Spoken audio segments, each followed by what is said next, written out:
Hola, ¿qué tal? Sean todos bienvenidos a una nueva clase. En esta clase estaremos hablando de lo que es la historia clínica, cómo hacerla, su paso a paso, lo que es hacer la anamnesis y el examen físico también dentro de esta. Muy bien, entonces, a partir de que lleves una materia práctica o a partir de que vayas a hospital, sea cual sea la materia que lleves, vas a hacer historias clínicas. Vas a hacerlas en pediatría, vas a hacerlas en neumología, vas a hacerlas todo medicina interna, cirugía, en todo lado lo vas a hacer. Ok, entonces tienes que saber hacerla bastante bien. Esto como estudiante. Ahora como interno, como médico, ya tienes que dominarla, obviamente. ¿Por qué? Porque la historia clínica es un documento médico, obviamente, pero es un documento médico con valor legal. ¿Ok? Entonces mucho cuidado con esto. ¿Por qué? Porque hoy en día que están tan de moda las demandas, las denuncias por mala praxis, este documento es el único que te puede salvar. O si lo has hecho mal, o si has obviado alguna de las cosas, es el que te puede hundir también. Entonces por eso les pido encarecidamente que traten de hacerlo a diario, practicar, hacerla bastante bien, no omitir ningún paso. ¿Para qué? Para que estés cubierto en cualquiera de los casos y que este documento pueda salvarte, pueda decir que tú has hecho las cosas según lo que se debe y que no ha habido ninguna falla, no se te pueda denunciar por nada.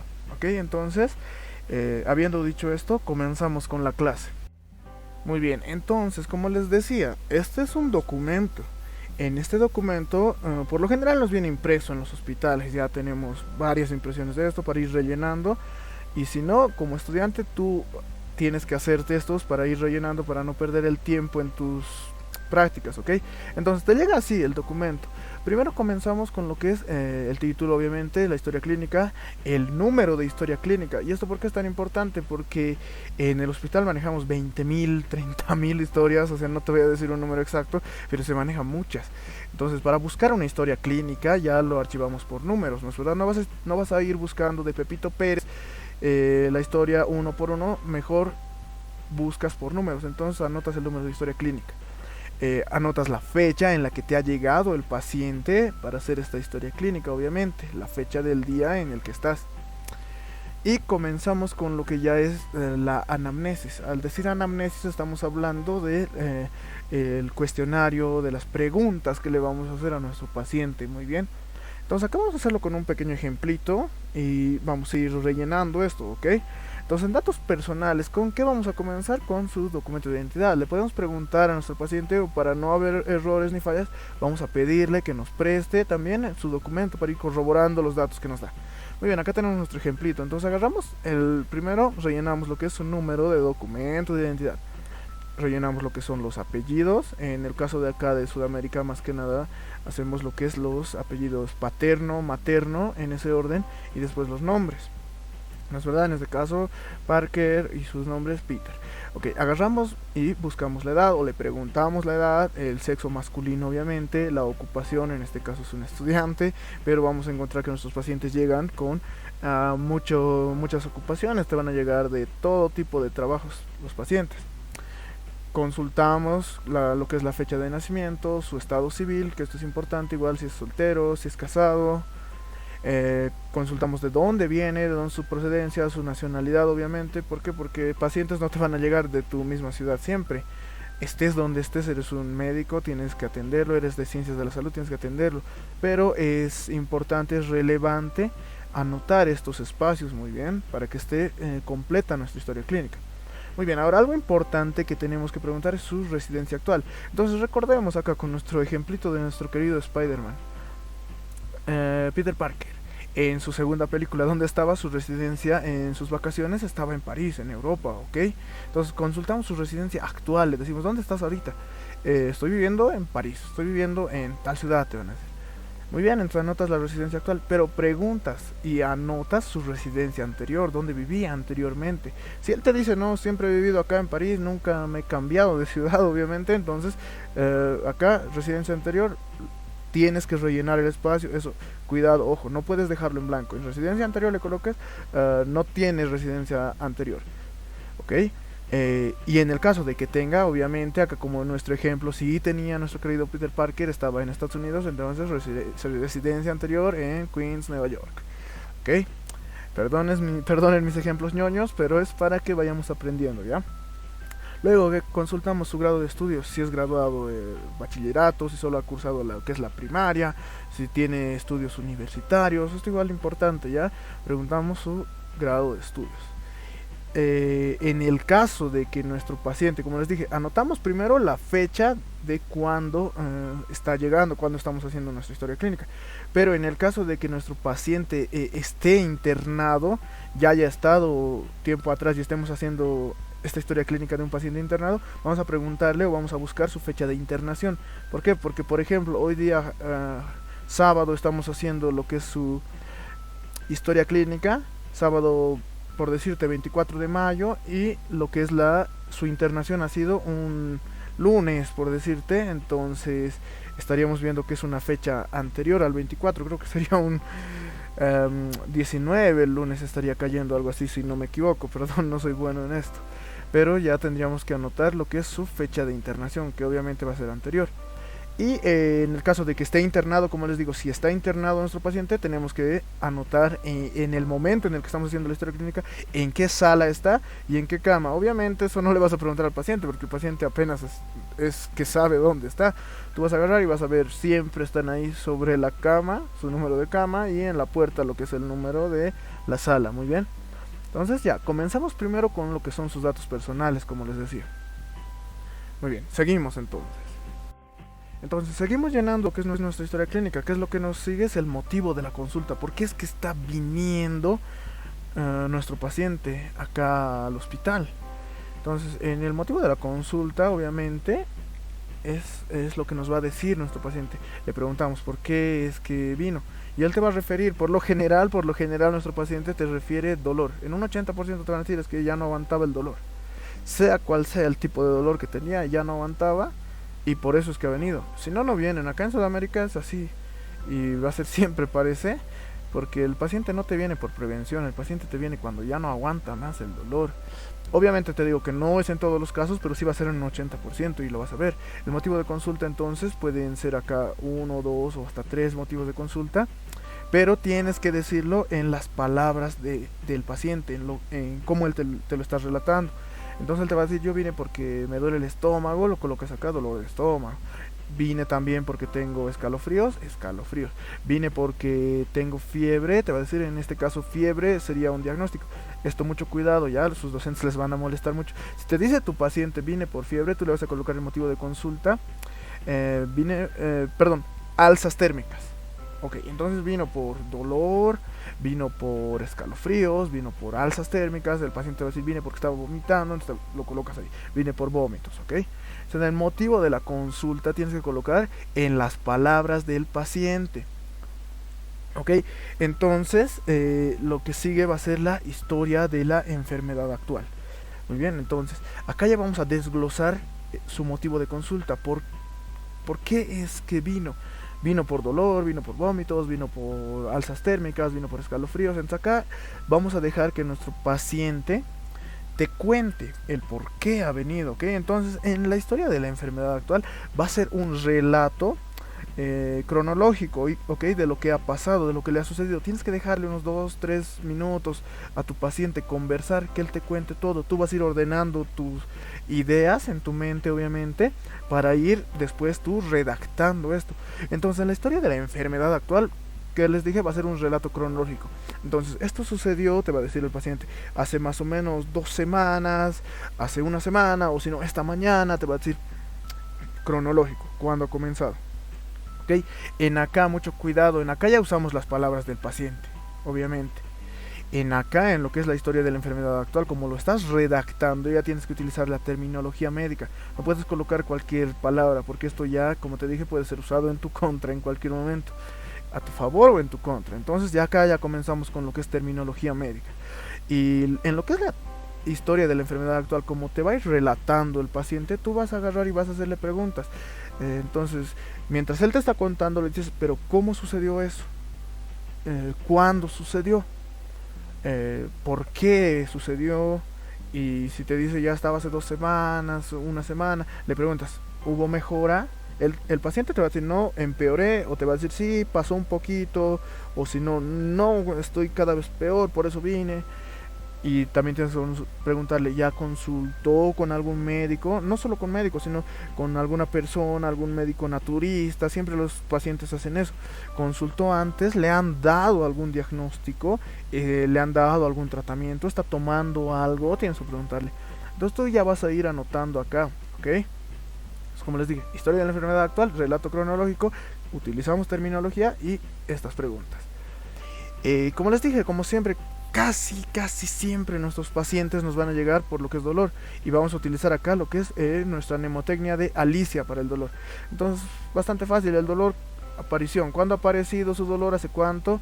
¿Dónde le duele? Localización, intensidad, ¿qué tan fuerte le duele? ¿Se puede aguantar? Del 1 al 10, dígame cuánto le duele. Las características de ese dolor. Es un dolor de tipo opresivo. Esto ya semiología del dolor. Eso es tipo opresivo, tipo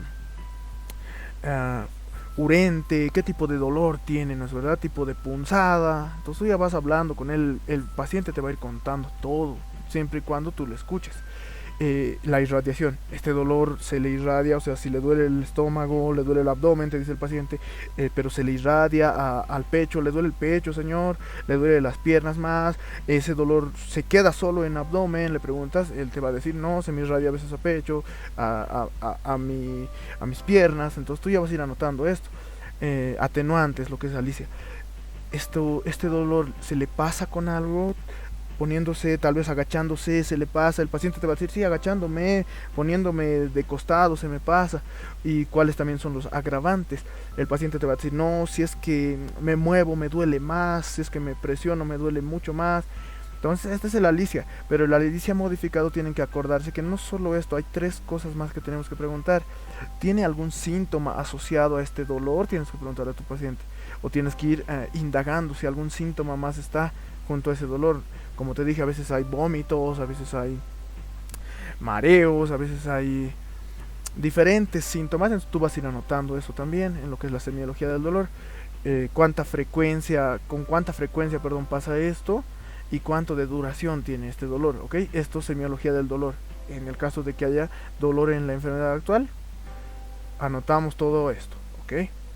Y lo que son ya los antecedentes de la enfermedad actual. Por ejemplo, tu paciente a veces reconoce y dice, no, es que doctor, era por mi vesícula. Te dicen, algunos pacientes reconocen y te dicen, sí, ya he tenido este dolor hace 1 año más o menos, hace 2 años. Entonces también tienes que consultar si ha habido algún antecedente de esta enfermedad, si ha habido este dolor hace 1 año, hace 2 años.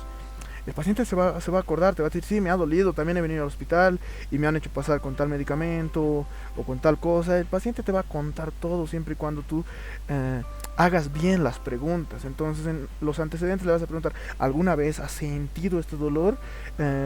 Hace medio año, 1 año ya había pasado esto o algo parecido. Y el paciente, dependiendo de lo que te diga, sí o no, tú vas a ir anotando eso, ¿no es verdad? Ok, seguimos. Muy bien, entonces ya pasamos lo que son nuestra historia de la enfermedad actual. Vamos a seguir con lo que son sus antecedentes personales. Muy bien, entonces los primeros antecedentes personales vamos a tener lo que son los antecedentes del medio ambiente, de donde vive. Primero que nada vamos a consultar obviamente el lugar de nacimiento. Si tenemos que volverlo a anotar, lo volvemos a anotar. ¿Dónde ha nacido? ¿Ok? Su residencia actual. ¿Y esto por qué? El lugar de nacimiento, ¿por qué? Y su residencia actual. Porque el lugar de nacimiento puede que sea, como acá tenemos en la imagen, un lugar cálido, un lugar que tiene bastante vegetación y donde se ha cambiado, donde está viviendo ahora su residencia actual, puede ser un lugar altiplánico, un lugar desértico o viceversa, ¿ok? Entonces tenemos que entender que hay enfermedades que pueden ser endémicas aquí o endémicas aquí. Entonces dependiendo de dónde ha nacido o de dónde está mudándose, de dónde ha cambiado de casa, vamos a ir también pensando un diagnóstico. Tenemos que ir uniendo todas estas ideas y como les dije, entonces esto solo con preguntas siempre a nuestro paciente, anotando todo esto. Otra cosa importante en sus antecedentes son los servicios básicos en su casa. Si nuestro paciente cuenta con agua potable y si cuenta con un alcantarillado. ¿Y esto porque hay lugares en los que no hay alcantarillado y usan pozos? No hay agua potable y usan pozos, no hay alcantarillado y usan lo que son ya los pozos sépticos igual. Entonces acá la imagen lo dice y lo explica por demás, ¿no es verdad? Entonces mucho cuidado con estos pacientes pueden venir, pueden estar enfermándose, tú ya vas a ir reconociendo, si no tiene agua potable te dice saco agua de pozo, no tengo mi alcantarillado, sino solo tengo mi fosa séptica. Entonces esto prácticamente, tú me vas a decir, no, esto ya no existe, no, sí existe, ¿por qué? Porque siempre hacemos provincia, hacemos nuestro servicio rural, ¿no es verdad? Entonces, en el servicio rural vas a ver bastante de esto. Y en base a esto también vas a ir pensando un futuro diagnóstico, ¿no es verdad? Ok, también es que tienes que consultar si es que, como te dije, ha nacido en un lugar, se ha cambiado, vive en otro, pero en otros lugares en los que haya vivido o haya visitado, perdón, acá me olvidé de anotar, que vivió o que visitó recientemente. ¿Por qué? Porque puede haberse ido de vacaciones a un lugar endémico, como les dije, y traerse una enfermedad de allí y no saberlo, ¿no es verdad? Entonces eso ya nos guía, como les dije, a un diagnóstico. Ok, ya tenemos lo que son sus antecedentes de medio ambiente, sus antecedentes ahora de sus hábitos fisiológicos, tenemos que comenzar a consultarle. Lo que es su alimentación. En la alimentación, como dicen, vamos a ver cuánto es su calidad y cuánto es su cantidad de lo que come. Acá vamos a ver pacientes que nos llegan obesos o desnutridos, pero le vamos a preguntar siempre cuánto y cómo es lo que come. Entonces, al hablar de calidad, estaríamos hablando de que si nuestro paciente come proteína, come lo que es verduras, come lo que son cereales, tiene una dieta balanceada, al decir calidad, o como algunos pacientes, como acá, por lo general acá es siempre, acá donde yo estoy, es como arroz, como papa y un pedacito de carne. Ok, entonces esa alimentación es de calidad, solo son carbohidratos y un pedacito de carne. Por lo general sabemos que se debe comer cereales, se debe comer proteínas, se debe comer verduras, que es fibra. Entonces no tiene una alimentación muy buena. Entonces, acá en su alimentación vas a colocar lo que evite, lo que te relató, alto en carbohidratos, bajo en proteínas, y come la cantidad igual, 1, 2, 3, 4, 5 veces al día, 4 veces, 3 veces, 2 veces, solo come una vez. Entonces acá vas a colocar en su alimentación, come solo una vez y solo come puro carbohidratos, que son papa y arroz. O nuestro paciente tiene 5 comidas al día y come bastante bien, una dieta balanceada. ¿Okay? Tienes que anotar todo lo que necesites acá, anotar todo lo que está en espacios en blancos. Okay. En el caso de su diuresis, le preguntas a tu paciente cuántas veces va al baño, va mucho, va lo normal, cómo ha sentido su orina estos días. Entonces, dependiendo de eso, el paciente te va a decir, no te va a decir obviamente en poliuria, oliguria o anuria, el paciente te va a decir, he ido mucho al baño, he tenido muchas micciones, he orinado mucho. Entonces tú le vas a colocar ahí en diuresis con paciente con poliuria, paciente refiere poliuria. En el caso de que te diga no he ido muy poco a comparación de otros días, entonces le colocas oliguria. Ya estos ya son terminología médica. Poliuria, para que quede más claro, quiere decir que ha tenido orinas mayor a lo que es 3 litros al día. La oliguria va a ser orina menor a los 500 ml al día. Y en el caso de que también el paciente diga no he orinado para nada, la anuria es la orina menor a 100 ml por día. Entonces tú ya, como te dije, tienes que llenar con terminología médica, pero el paciente te va a decir fui mucho, fui poco o no fui nunca a orinar. ¿Okay? Siguiente, lo que es la catarsis, la defecación, en palabras más claras. Entonces, lo normal en un paciente tiene que ser menor a 3 defecaciones en 24 horas, o se puede tener hasta 3, puede ir hasta 3 veces al baño, que es lo normal en un día, o en 2 días, lo que se llama mayor a una vez. Eso es lo normal. Entonces, si tu paciente te dice, he ido 3 veces el día de ayer, es normal, lo estarías tomando como catarsis normal. Pero si te dice he ido 4 o 5 veces, entonces ya estarías colocando paciente con defecaciones superior a 3 en 24 horas. Y ahí colocas el número 4, 5, 6, dependiendo de lo que te diga. ¿Okay? Entonces estos son los parámetros normales.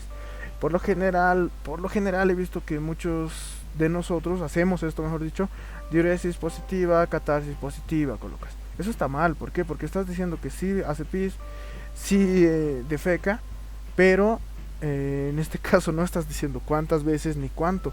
Entonces mucho cuidado con eso, ¿ok? Tienes que decirme, sí, el paciente micciona tanto y el paciente defeca tantas veces, ¿ok? Ok. Otros hábitos fisiológicos van a ser lo que es el sueño.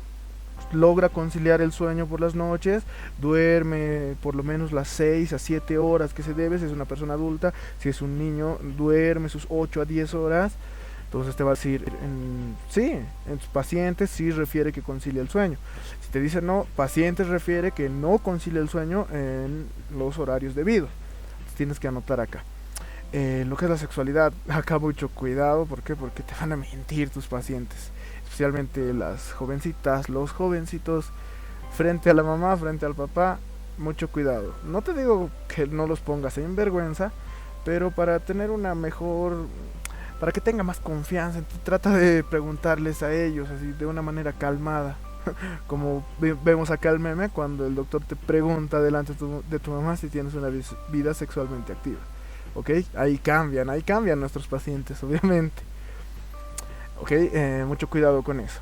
Y en otros, obviamente acá ya vas a consultarles si, por ejemplo, si te viene un paciente pediátrico, que es un hábito fisiológico, que está tomando leche materna, ha tomado leche materna, entonces ya vas anotando acá.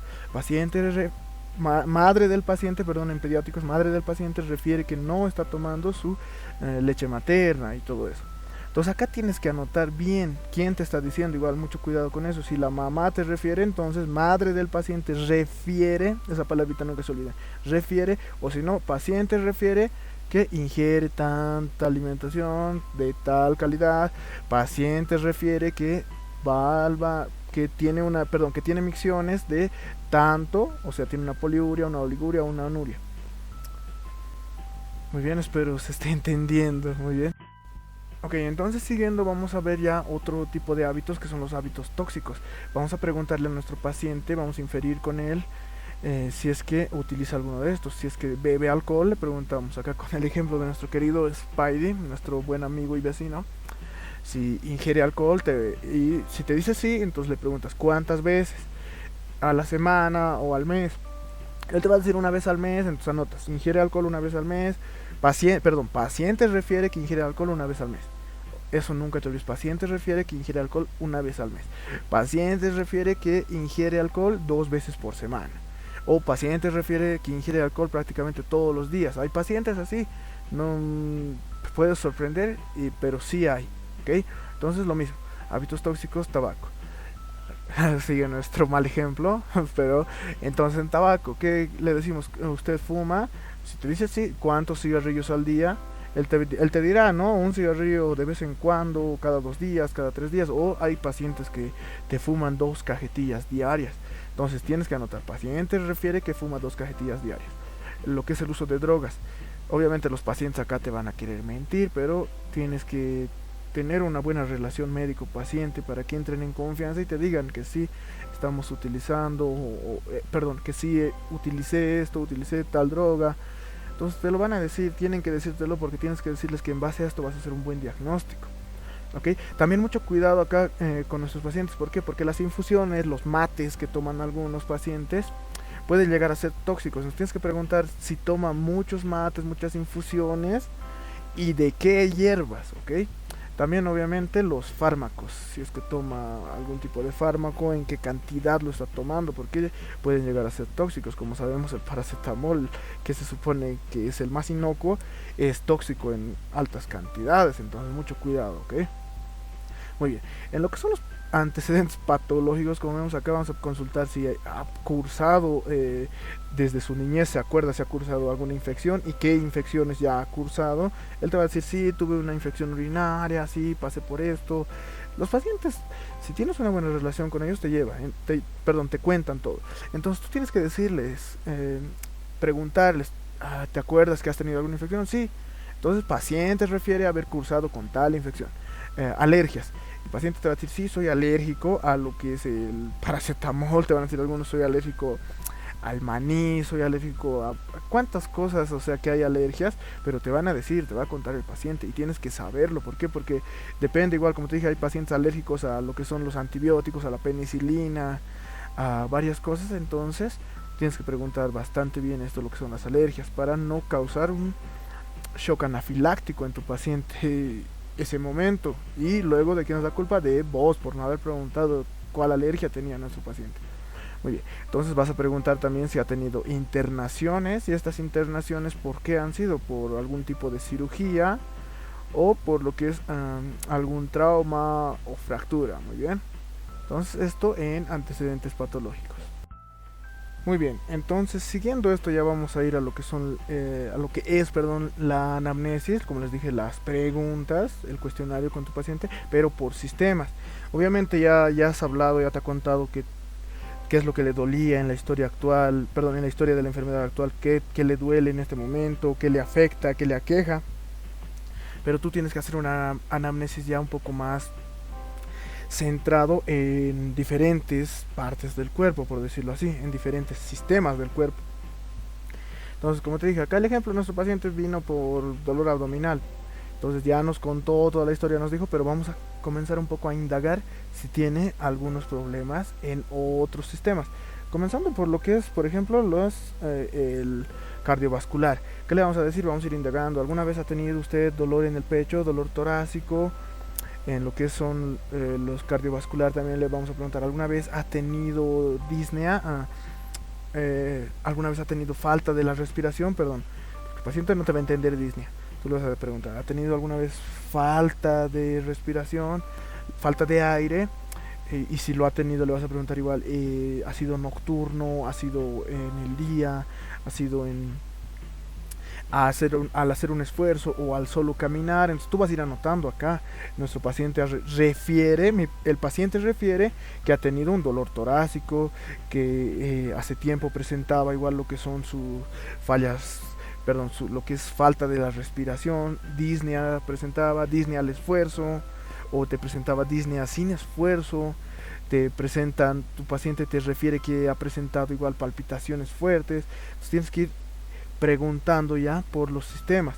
Siguiente, el respiratorio, como les decía, igual vamos a preguntarle si ha tenido ya lo que es prácticamente algún tipo de tos, le dolía cuando tosía. Tú ya tienes que ir anotando y viendo. Igual lo mismo, si ha tenido disnea, si tiene algún tipo de asma, si tiene algún tipo de lo que es epistaxis, el sangrado de la nariz, alguna vez le sangra sin motivo la nariz, le pregunta a tu paciente. Entonces tú vas a ir anotando todos esos síntomas que te diga el paciente. ¿Por qué? Porque en la análisis el paciente te va a decir lo subjetivo, te va a decir, he tenido este síntoma, he tenido este síntoma. Tú vas a anotar, paciente refiere que tuvo esto tal fecha, paciente me refiere que tuvo sangrado nasal, epistaxis, tal fecha.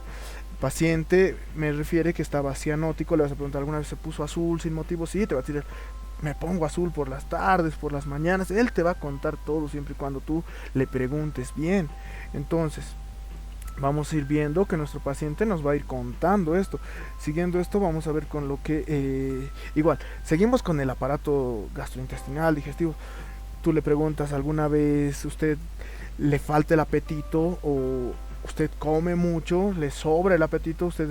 Ya te vas a ir dando cuenta si tiene anorexia, si tiene hiperorexia, que es lo contrario, que come mucho, que tiene polifagia, también es otro término médico que tu paciente va a decir, sí, como mucho, me da mucha hambre. Entonces tú vas a notar, paciente refiere que tiene polifagia.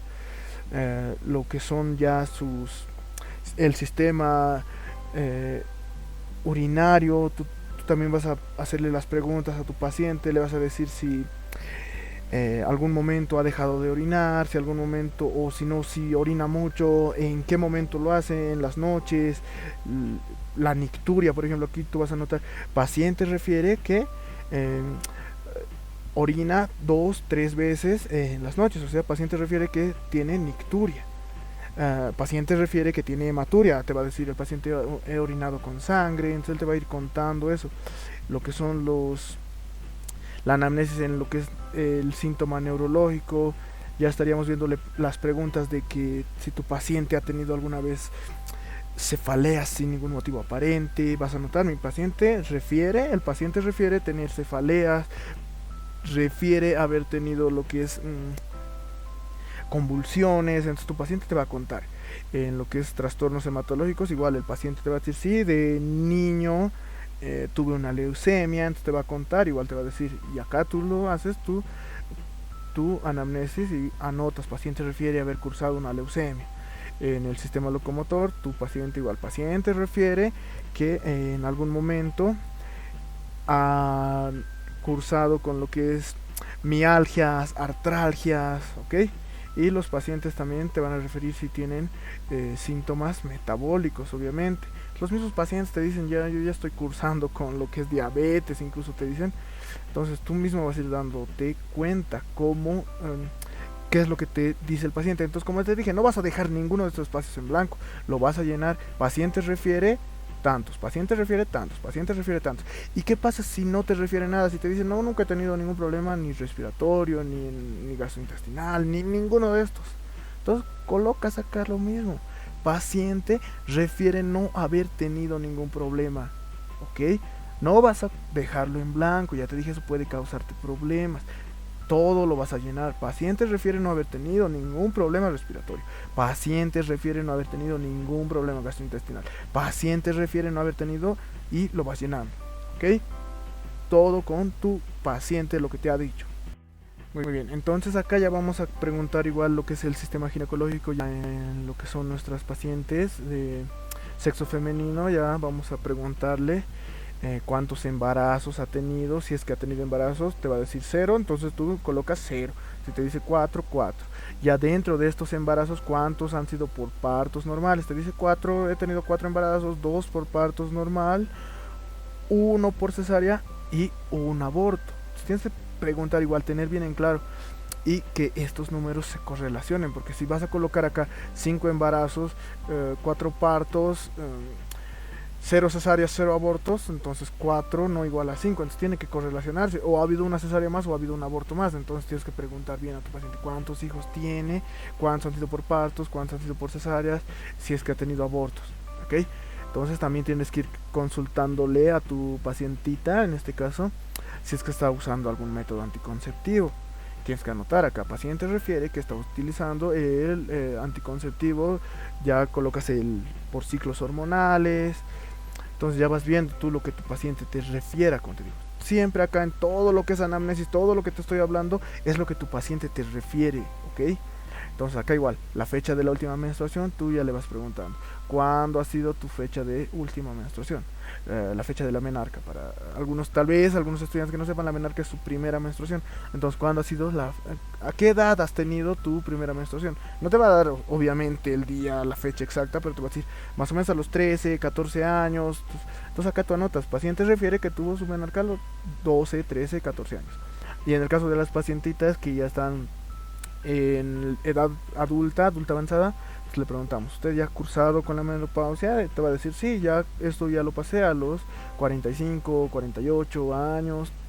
Obviamente, entonces, todo lo que te refiera, no vas a dejar ningún espacio en blanco, te lo voy a seguir repitiendo, ¿ok?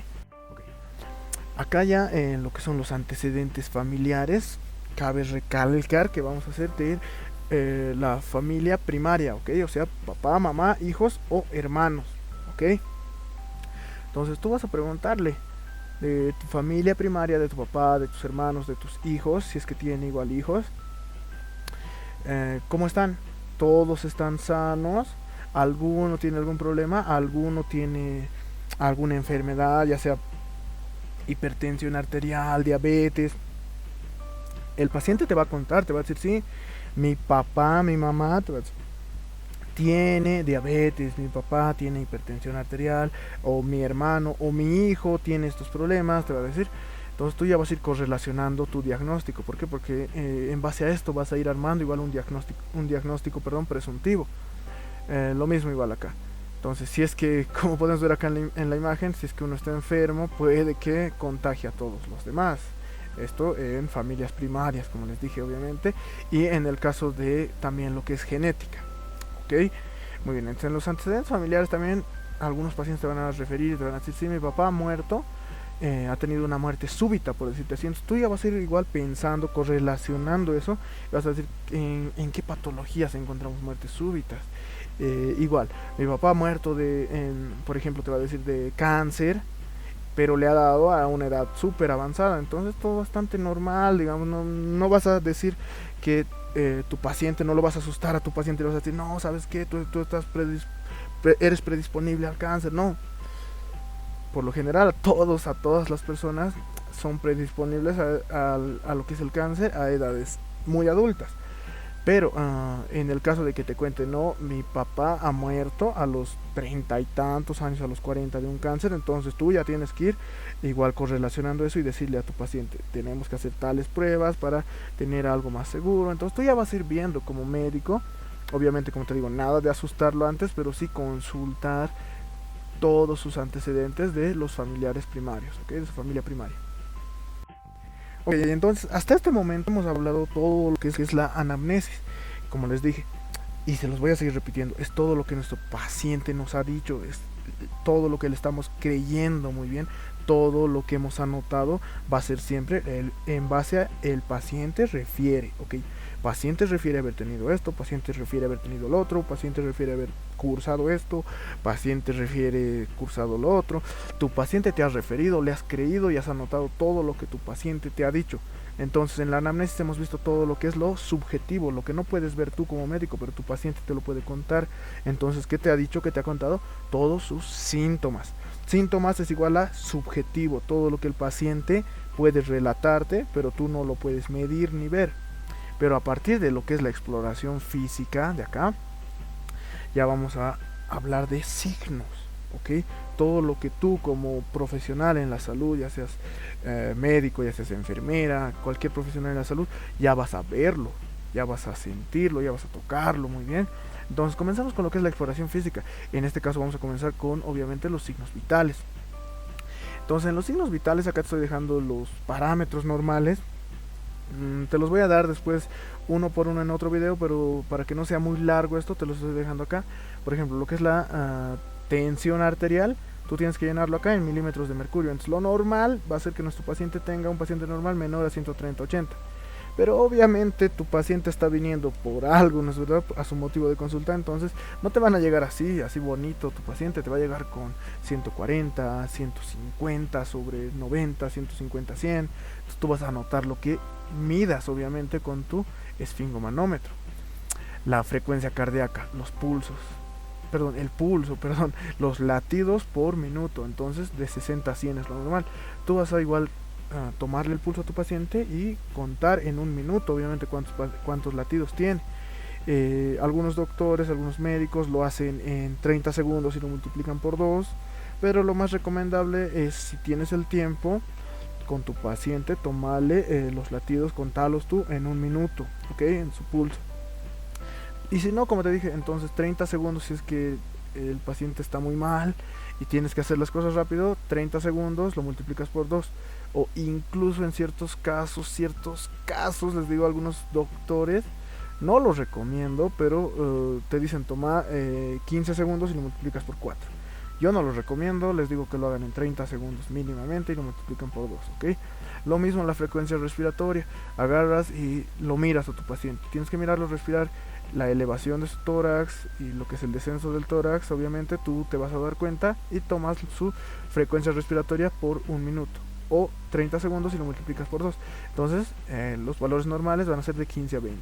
Obviamente ya te dije, tu paciente no te va a llegar con sus valores bonitos, pero estos son tus valores de referencia que te voy a dar. La temperatura igual, colocas el termómetro y entre 36.5 a 37.5 es lo normal, en grados centígrados por si acaso. Ya vamos a ver lo que es el peso de nuestro paciente, tenemos que tomarle el peso en la balanza y su estatura también. Entonces hay balanzas en lo que es todo hospital y para medirles la estatura igual. Entonces de acá lo importante que vas a sacar es su índice de masa corporal.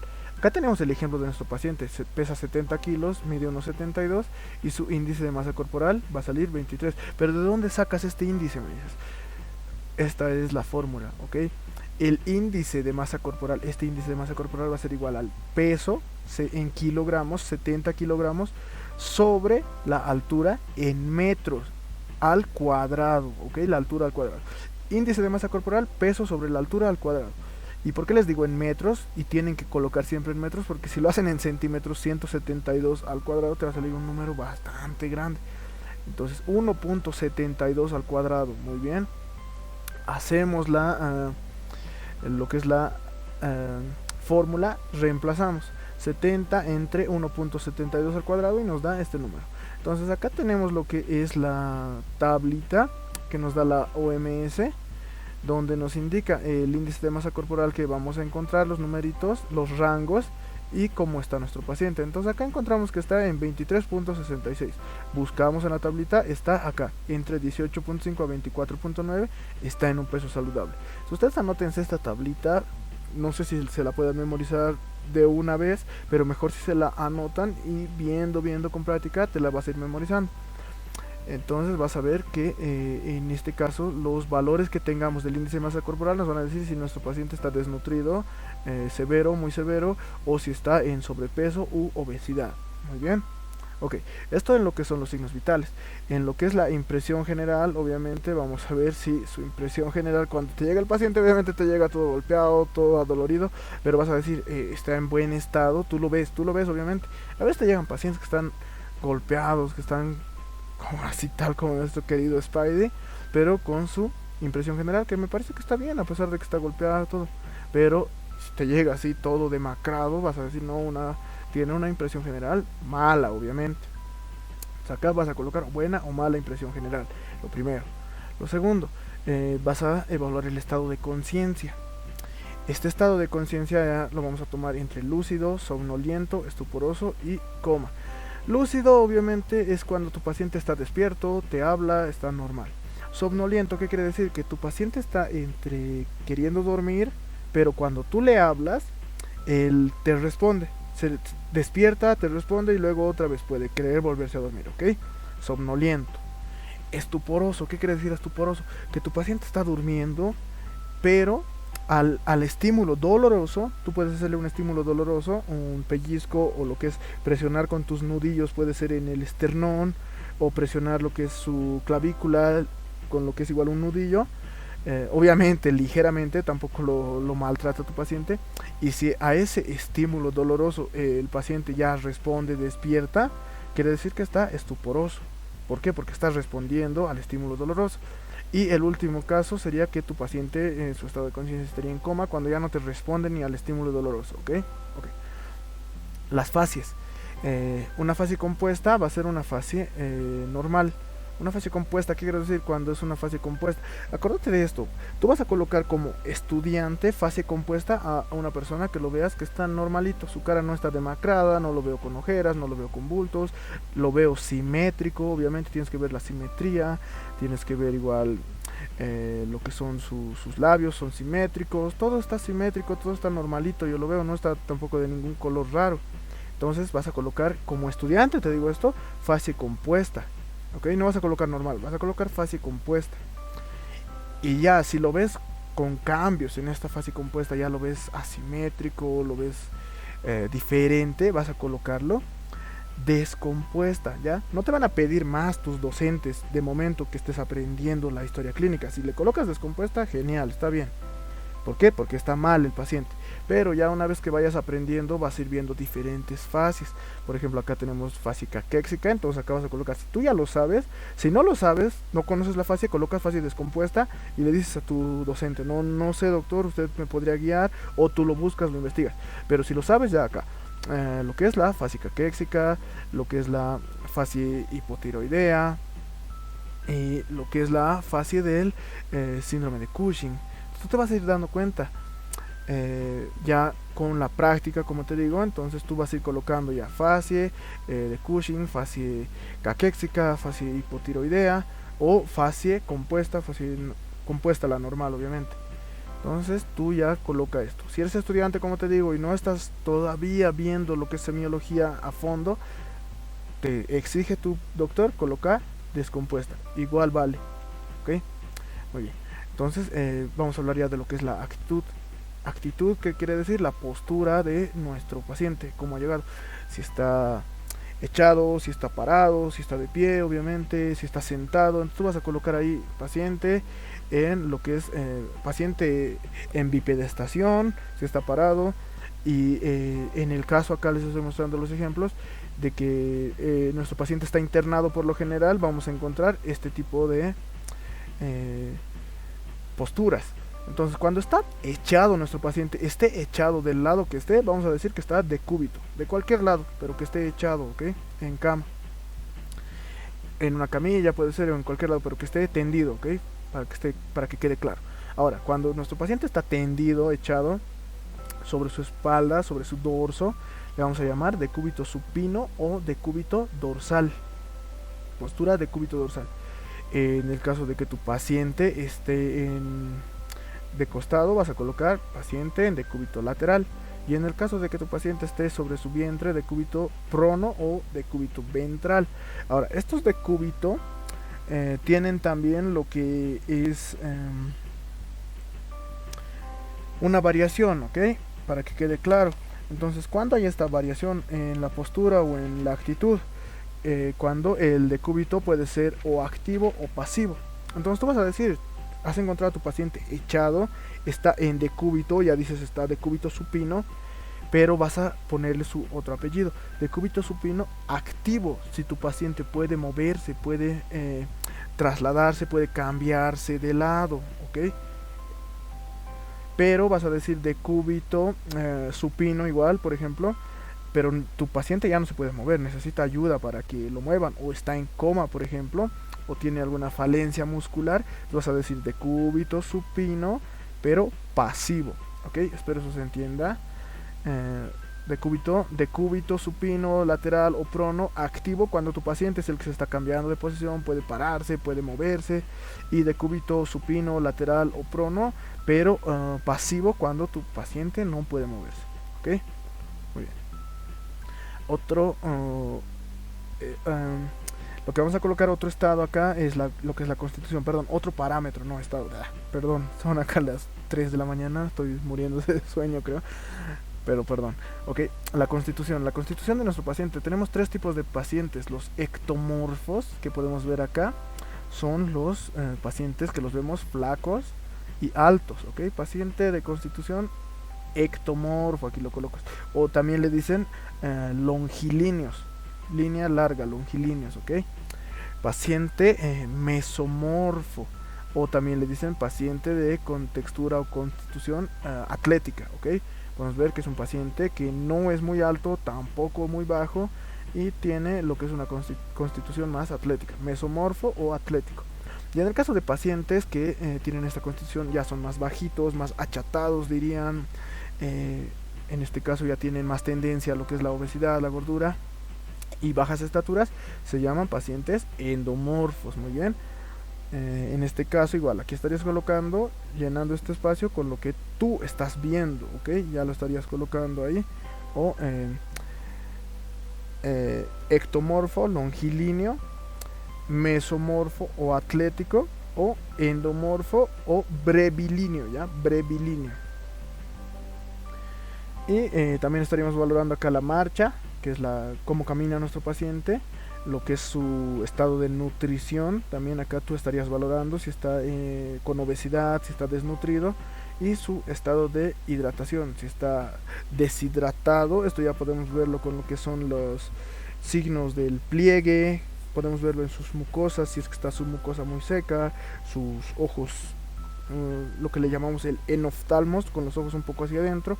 Tú ya vas a ir viendo, ya lo vas a ir reconociendo, que ya tu paciente, entonces vas a decir que está en deshidratación. Y también hay el otro estado, que es una sobrehidratación, cuando vas a ver los famosos edemas. En este caso estaríamos haciendo los signos de fobia o signo de Godet. Ok, entonces ya estaríamos avanzando a lo que es una parte ya del examen físico, ya en base a lo que vamos a ver a nuestro paciente completamente. Estaríamos viendo lo que es la piel, lo que son las faneras. En este caso las faneras son las uñas, el pelo, las glándulas sudoríparas, sus glándulas sebáceas, y lo que es el tejido celular subcutáneo. Aquí vas a ir anotando, como te dije y te expliqué, todo lo que tú vas a ver. En lo que es la piel, si tiene una buena hidratación, si está bien perfundida, si está hidratada, obviamente, haciendo la prueba de la, como te dije, la turgencia de esta piel, si tiene lunares, tú vas a ir anotando, si tiene cicatrices en lo que son las uñas, vas a colocar si están eh, bien conservadas, si tiene el pelo esponjoso, de qué color es el pelo, si está perdiendo ya lo que es su pigmentación, si tiene una mala higiene. Tú ya vas a ir colocando también lo que es el tejido subcutáneo, lo que es por ejemplo algunas prominencias óseas visibles, lo que es lo que te dije, igual los edemas, vas a ver si es que hay el signo de Godet positivo, ¿ok? Entonces tú vas a notar todo lo que estás viendo. En lo que sigue ya vamos a comenzar a ver lo que es la cabeza. Ok, entonces en el examen físico tú vas a hacer prácticamente, tú vas a mirar a tu paciente y vas a poder tocarlo. En este caso tú vas a notar todo lo que ves. Entonces en la cabeza tú vas a ver diferentes pacientes te van a llegar acá, como tenemos por ejemplo acá un paciente con cráneo y cara, lo que es simétrico, es normocéfalo, no tiene la cabeza grande ni pequeña, obviamente, no tiene lesiones, no tiene cicatrices, o al revés, vas a colocar sí, si tiene lesiones, tiene cicatrices, su cuero cabelludo está, vas a colocar desde que tiene una mala higiene hasta que está cabello mal implantado, lo que es la región frontal a la agrandada, si es que están algunos pacientes ya perdiendo lo que es la cabellera. Igual vas a colocar si es que hay alguna cicatriz en lo que es sus cejas palpables, si está, si sus ojos igual son simétricos, si están, si son, si no tienen exoftalmos, perdón, si es que no están muy prominentes, o si no tienen enoftalmos, si es que están muy metidos en lo que es su órbita, ok. En los oídos igual tú ya vas a ver, prácticamente aquí tienes que ver si son simétricos, si el pabellón auricular está bien. Y no te digo todavía tienes que controlar la audición, porque eso lo vas a hacer en los pares craneales, que ahorita igual te voy a explicar. Muy bien, entonces vamos a seguir avanzando esta exploración física general, te la voy a seguir explicando a grandes rasgos. ¿Cómo vamos a hacer en lo que es el cuello?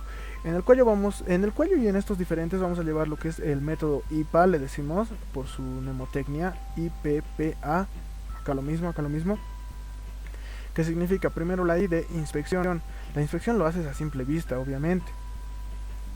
A simple vista te vas a dar cuenta o vas a ver si tu paciente tiene un cuello simétrico, si es cilíndrico, si está alargado, si está achatado, si tiene alguna lesión, algún hematoma, a simple vista, y tú lo vas a notar acá. Entonces, a inspección, cuello simétrico, cilíndrico, sin hematomas, sin lunares, y tú ya lo vas a ir redactando. ¿Ok? Lo que es la palpación, en este caso ya vas a utilizar las manos al hacer. Hay diferentes tipos de palpaciones, entonces esto en semiología clínica tienes que verlo. Acá te lo voy a explicar a grandes rasgos. Tienes que en lo que es la palpación, perdón, tienes que tratar de palpar lo que son los ganglios, ¿ok? Entonces tú vas a notar igual acá, a la palpación se logra palpar los ganglios porque están inflamados, o no se logran palpar los ganglios, que se supone que es lo normal, ¿ok? A lo que es la percusión, en este caso no encontraríamos ninguna particularidad, no hace ningún ruido, tampoco tratamos de hacer percusión en lo que es el cuello. Lo que es la auscultación, tampoco vamos a encontrar ninguna irregularidad, no se ausculta acá prácticamente ningún soplo ni nada. En lo que es ya los respiratorios estaríamos viendo, por ejemplo, en lo que es la inspección, tenemos que ver si el tórax de nuestro paciente es simétrico, tanto izquierda como derecha, se expanden de la misma manera en su respiración, tú vas a verlo. Esto como te dije en la inspección. En lo que es ya la palpación vas a ver y hay diferentes maniobras semiológicas donde vas a ver si se expande bien la base, si se expande bien el vértice de nuestro paciente, perdón, del pulmón de nuestro paciente. Después también vas a palpar lo que son las vibraciones vocales. A tu paciente lo vas a palpar y le vas a pedir que diga el número 33, o la palabra, perdón, 33. Entonces él te va a decir y vas a lograr sentir lo que son las vibraciones vocales. En lo que es ya la percusión, al hacer percusión vamos a escuchar sonoridad pulmonar normal. Esto la llamamos la sonoridad timpánica. Esto en ambos hemitórax, ¿ok? Si es que hay matidez, si es que hay algún otro tipo de percusión diferente a lo que es la timpánica, ya vamos a estar viendo que son algún tipo de patologías los que están causando esto. En lo que es la auscultación ya vamos a igual escuchar con el estetoscopio, ver si hay un murmullo vesicular, si es que hay respiraciones bronquiales normales, si es que hay también, vamos a ver en el caso patológico, estertores, crepitantes, algún soplo vamos a estar viendo en lo que es igual cardiovascular, perdón, me estoy pasando a cardiovascular, vamos a ver, perdón, acá estertores o crepitantes, en lo que es ya sibilancias, en lo que es respiratorio, en lo que es cardiovascular. A la inspección ya tenemos que ver igual que el tórax sea simétrico, que no haya irregularidades, malformaciones. Vas a ir viendo que hay tipos de tórax igual que tienen un pectus excavatum, entonces eso ya en semiología lo vas a manejar, pero lo vas a notar a inspección. Si lo ves normal, entonces sin irregularidades, tórax simétrico, anotas lo que ves. En lo que es la palpación, vas a ver, vas a sentir lo que es el apex del corazón, o sea la punta, en lo que es la quinta, en el quinto, perdón, espacio intercostal izquierdo, ok. En lo que es ya, acá ya no vamos a hacer percusión, sino vamos a tratar de hacer ya lo que es tomar los pulsos, ok. Y en lo que es la auscultación ya estaríamos buscando igual acá soplos en los diferentes focos que vamos a auscultar, obviamente con el estetoscopio. Entonces esto ya va con más práctica, como te digo, si es que son las primeras historias clínicas que estás haciendo. Se permiten fallos, si es que ya eres todo un capo, ya eres un interno, un médico, entonces tienes que ir viendo y anotando todas las irregularidades. Ahora, en lo que es abdomen, como les dije, acá vamos a utilizar la mnemotecnia IPA. ¿Ok? Pero en lo que es abdomen vamos a cambiar un poco eso, ya no vamos a hacer el IPA, vamos a hacer el IAPP. ¿Por qué? Porque primero tenemos que hacer obviamente en todo inspección. ¿Ok? ¿Por qué? Porque vamos a ver solo con la vista, no vamos a tocar. Entonces al hacer la inspección vamos a ver igual si su abdomen está simétrico, si es que está muy hinchado, vamos a ver si es que tiene pulsaciones de la aorta, podemos ver si tiene alguna cicatriz. Entonces eso vamos a ver a simple inspección. Ahora, ¿por qué no hacemos la palpación? ¿Por qué primero tenemos que hacer la auscultación? Porque si hacemos primero la palpación y nuestro paciente tiene algún tipo de patología en abdomen, por ejemplo lo que es la apendicitis, lo que es la colecistitis, tu paciente apenas lo toques, apenas lo palpes, va a poner el abdomen rígido. ¿Okay? Y esto nos va a dificultar mucho ya la auscultación. Entonces primero vamos a escuchar sus ruidos hidroaéreos, después vamos a hacer lo que es la palpación y por último, ya una vez hecho la palpación, recién vamos a hacer lo que es la percusión. ¿Okay? En palpación y percusión vamos a ver que hay diferentes signos en abdomen, signo de Murphy, signo de Edwards, signo de McCollen. Hay diferentes signos que esto lo tienes que ver o lo vamos a ver en otra clase en semiología clínica, pero que estos los vas a ir anotando acá. Muy bien. Ok, en lo que es el neurológico, en la valoración neurológica, en su examen neurológico, tú ya vas a ir viendo lo que es su Glasgow, que tenemos el video acá en la página, cómo hacer este Glasgow, puedes pasar a verlo, o también, mejor dicho, tenemos que revisar o tenemos que controlar ya lo más importante, los pares craneales, lo que les decía. Entonces, esto igual es para otra clase porque es bastante largo, pero vamos a anotar si es que hay acá, si es que están todos los pares craneales bien conservados, si están cumpliendo sus funciones, igual si tenemos motilidad acá en nuestro paciente, si tenemos sensibilidad. ¿Ok? Muy bien, ya hemos visto entonces lo que son los exámenes físicos generales. Esto, como les explicaba, lo estamos viendo un poquito a grandes rasgos. ¿Por qué? Porque eso es práctico, no lo podemos explicar simplemente, sino tengo que hacer un video demostrándoles las maniobras que se hacen. Pero como hemos visto acá, ya podemos reconocer signos en nuestro paciente. Entonces, el examen físico nos presenta signos, todo lo objetivo, todo lo que podemos medir y todo lo que podemos ver. ¿Ok? Entonces recapitulemos, veamos. Anamnesis, subjetivo, todo lo que el paciente nos refiere, todos los síntomas. Eso es la anamnesis, eso nos brinda. Y lo que es el examen físico general nos estaría brindando todo lo objetivo, todo lo que podemos ver, todos los signos que tenemos de nuestro paciente.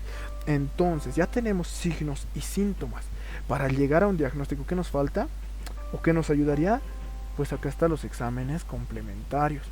Estos exámenes complementarios, como su nombre nos dice, nos complementan, nos ayudan a llegar a un diagnóstico. Entonces son casi de rutina, por decirlo así, en los hospitales. Tenemos lo que es el hemograma, tenemos los exámenes imagenológicos, rayos X, lo que es las ecografías, ya lo que son los exámenes generales de orina, lo que es las gasometrías arteriales. Entonces estos exámenes nos van a ayudar a llegar a nuestro diagnóstico. Recalco y vale la pena recalcar que tenemos en esta página, ya di la clase de gasometría, de examen general de orina, de bioquímica, de hemograma. Entonces revísenlo por favor, eso no está de más, pueden verlo ahí, pueden aprender un poquito. Pero volvamos al tema. Ok, entonces con los exámenes complementarios y nuestros signos y síntomas podemos llegar a un diagnóstico. Pero este diagnóstico va a ser sindromático, ok, muy en cuenta. Ya hemos anotado acá, ya hemos hecho nuestra historia clínica, nuestros exámenes complementarios. Obviamente estos exámenes complementarios los vamos a adjuntar a la historia clínica. Hay una parte especial donde dice exámenes complementarios, entonces tú los adjuntas ahí. Llegamos a la parte donde tienes que dar un diagnóstico. El diagnóstico, ¿por qué va a ser sindromático? Porque recordemos, ¿qué es un síndrome? Es un conjunto de signos y síntomas. Entonces tú ya estás apto al haber hecho la anamnesis y el examen físico y mucho más con los exámenes complementarios de dar un diagnóstico, pero sindromático. Muy bien, recuerda eso, puede ser pregunta de examen. Sindromático. Entonces das un diagnóstico sindromático en primera y tienes que buscarte también tus diagnósticos diferenciales. Obviamente estos diagnósticos diferenciales los vas a ir corroborando o los vas a ir tachando en base a la clínica de tu paciente, en base a todo lo que has visto hasta ahora. Entonces signos positivos y signos negativos, síntomas positivos, síntomas negativos. Muy bien. Esto, si eres un estudiante que recién está haciendo lo que son las prácticas hospitalarias, no te van a pedir mucho tus docentes, solo te van a decir que hagas diagnósticos sindromáticos. Pero si eres un estudiante avanzado o si eres un interno, vas a ir viendo que los diagnósticos los vas a hacer siempre de las patologías en base a criterios, siempre te dan criterios, siempre los manuales te van a decir, encuentras tales signos y síntomas positivos y es prácticamente que tienes tal patología. Entonces esto no se llega, no puedo explicarte cómo hacer un diagnóstico así por así. Esto tú lo vas a ir viendo con práctica, con lectura, con bastante lectura. Pero lo que tienes que tener muy en cuenta es que tienes que hacer un diagnóstico sindromático. Muy bien, entonces una vez hecho este diagnóstico sindromático y tus diagnósticos diferenciales, lo que te sigue en la historia clínica es tu plan de diagnóstico. ¿Qué quiero decir con esto? O sea, ¿por qué otro plan? ¿Por qué otro diagnóstico? Porque aún no has llegado al diagnóstico definitivo. Como te dije, estás en un diagnóstico sindromático.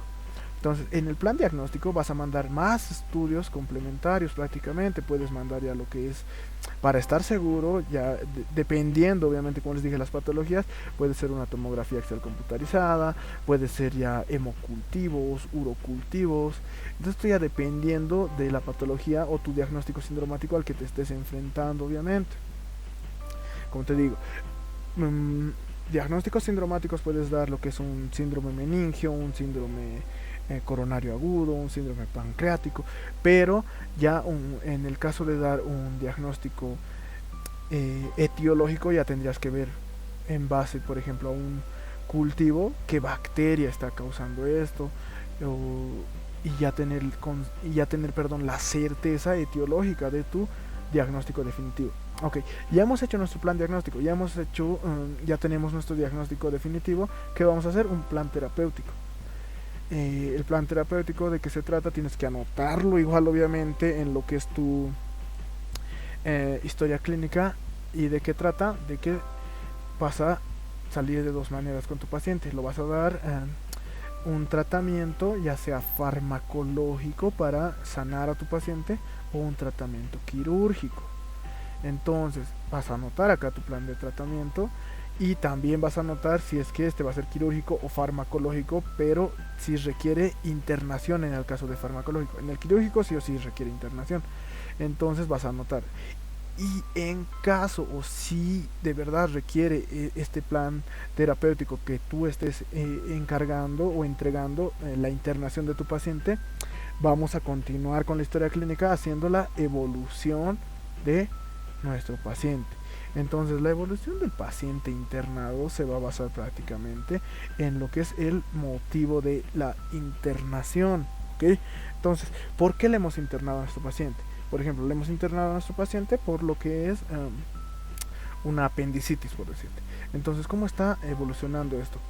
Si está de manera favorable, si está estable, no se está moviendo nada, o si está desfavorable. Primero vas a evolucionar lo que es el motivo de su internación, y después de eso vas a hacer la evolucionar lo que es el resto de la exploración física. ¿Por qué? Porque si tu paciente ha venido por, ya te dije, algo quirúrgico, tienes que revisar también lo que son sus diferentes sistemas, tienes que ir haciendo esa exploración física. Entonces vas a auscultar corazón, vas a ver si es que hay más palpitaciones, si es que se está manteniendo bien, si es que está favorable, o si es que ya ha subido su hipertensión, por decirte. Entonces tienes que ir revisando o haciendo la evolución del resto de su exploración física, ¿ok? Entonces lo que es la evolución igual es otro tema aparte que se los voy a preparar, pero hacemos el método SOAP, SOAP. Lo mismo prácticamente significa hacer una evolución de manera primero subjetiva, lo que tu paciente te dice, objetiva, lo que tú ves, hacer un análisis de estos dos y hacer un plan a seguir para que la evolución sea favorable y no desfavorable, ¿ok? Y por último, en lo último de tu historia clínica que tiene que venir, la epicrisis, o en este caso el alta. La epicrisis solo hay dos maneras de hacerlo: o el paciente lo das de alta, lo curas, o es que tu paciente ha fallecido. Entonces es acá lo triste, ¿ok? No me quiero ir, señor Stark, pero si en caso de que tu paciente se vaya, perdonen la risa solo por la escena, lo digo, pero en caso de que tu paciente, fallezca, ya hablando seriamente, vamos a hacer lo que es la epicrisis, o también en el caso de que a tu paciente lo hayas curado y lo mandes de alta, también vamos a hacer la epicrisis, ¿ok? Muy bien, entonces ya habríamos visto cómo se elabora una historia clínica. Espero de verdad les sirva. Perdón si me he extendido mucho o si ha sido un poco tediosa esta clase, de verdad, pero es algo que tenemos que saber dominar, ¿ok? Les voy a dejar acá en la descripción del video de YouTube lo que es un link para descargarse. Les voy a dejar lo que es estas diapositivas, o sea, un PDF para que tengan en blanco una historia clínica en blanco y ustedes puedan llenarla. Entonces mi consejo es hagan, practiquen, coloquen todos los pacientes que puedan en historias clínicas, y así van a ir dándose cuenta y aprendiendo a no fallar. ¿Por qué? Porque en el internado es donde se sufre y donde dices ¿por qué no he hecho más historias clínicas? Ok, entonces pregunten a sus docentes, díganles si está fallando en algo, ellos les van a decir. Siempre hay un docente buena onda que te va a decir, mira, está mal esto, está mal otro, pero eres estudiante, no pasa nada, puedes arreglarlo. Como te dije, este es un documento médico, legal, que una vez que llegues a internado te vas a meter en problemas si lo haces mal. Igual lo mismo, si eres un médico te vas a meter en muchos problemas si no sabes llenarlo bien, ¿ok? Entonces me despido con esta frase: sé un verdadero héroe. Hoy en día los profesionales en la salud son los verdaderos héroes, en la vida real son los héroes, ¿ok? Entonces siempre traten de ser el mejor profesional en la salud que pueda para ser un verdadero héroe, para ser un héroe en la vida real. Ok, entonces espero les haya servido. Si les ha gustado, un like en la página de Facebook o una suscripción en lo que es la página de YouTube. Compártanlo por favor con sus amigos, no sean envidiosos, que alguien más lo vea, que más profesionales en la salud, que más futuros, profesionales en la salud lo vean, que lo aprendan, ok. Con esto me despido. Entonces, chicos, nos vemos.